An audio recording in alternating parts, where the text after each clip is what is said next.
Virtual வாரியர்ஸா gen Z டிஎம்கேவான்றது தான் போக போகுது.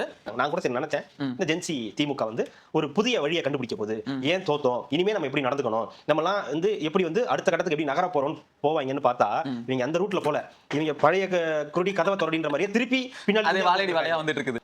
ஜென்சி தலைமுறை வந்து அடுத்த கட்டத்தை நோக்கி போகணும். இப்போ விர்ச்சுவல் வாரியர்ஸ் இருக்காங்க. விர்ச்சுவல் வாரியர்ஸ் கிட்ட ஒரு பிளஸ் என்னன்னா, அவன் வந்து இதுக்கு முன்னாடி இருந்த பழைய பிரச்சனைகள் எடுத்து வந்து தோண்டி எடுத்து வந்து கொடுத்துருவாங்க. டேட்டாவோட உங்க ஜாதகம் என்ன, டீடைல் என்ன, எல்லா டீடைல் எடுத்து வந்து போட்டுருவாங்க. இவங்க இப்பதான் ஜென்சில வந்திருக்காங்க. சரி பரவாயில்ல, ஜென்சியாவது வந்திருக்காங்களே பரவாயில்ல, ஏதாவது நல்லா பேசுவாங்கன்னு பார்த்தா பழைய மாதிரியே பேசுறாங்க. வாழையடி வாழையா, நாங்க வந்து ஆலமரண்டா, நாங்க வந்து திமுக காரண்டா, ப்ரௌட் கொத்துஸ்ரா, ப்ரௌட் 200ரா, எங்களுக்கு 200 அதுக்கு ஏதோ ஒரு விளக்கம் வேற கொடுத்தாங்க. 200 விளக்கம் வேற உடன்பிறப்புனா அப்படிதான் நிப்பாங்க.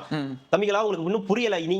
நீங்க வந்து ஏன் தோத்தோன்றதுக்கான காரணத்தை தேடுங்கன்னா, திமுகவை வலுப்படுத்துறன்ற பேர்ல மறுபடியும் கொண்டு பின்னாடி விட்டுட்டீங்க, ஜீரோல கொண்டு விட போறீங்க. இதுதான் இவங்க பண்ண போறாங்க. அதுதான் பண்றாங்க. என்னன்னா நாங்கலாம் ப்ரௌட் திமுக காரன் அப்படிதான் சும்மா வரலடா திமுக காரன்றது இருக்குல்ல, அதோட அப்டேட் வெர்ஷனா இவங்க வந்து வந்துட்டு இருக்காங்க. சொல்ற விர்ச்சுவல் என்ன பிளஸ்னா, அவன் தப்புனா தப்பு சொல்லிடுறான். அது அவங்க தலைவர் விஜய்க்கு நடந்திருக்குது. நீ பண்றது தப்பு, உன்னை யார் இத பண்ண சொன்னா, உன்னை யார் நீங்க அந்த கல்யாணத்துக்கு நீ அப்படி போனா யாரை கேட்டு போன, முன்னால நான் அசிங்கப்படணுமா, இது நீ பண்ண கூடாது, பெரிய பிரச்சனை ஆகுது. அப்புறம் 2-3 நாள் கழிச்சு சரி போய் தோற அப்படின்னு விட்டுறாங்க. அதுக்கப்புறம் ஏதாவது பிரச்சனை வரும்போது மறுபடியும் இந்த மாதிரி பண்ணிட கூடாது. இப்போ இதுலயே டிவிக்கே ஏதாவது ஒரு பிரச்சனை நடந்துச்சுன்னா அந்த பசங்க இழுத்து போட்டு அடிப்பாங்க.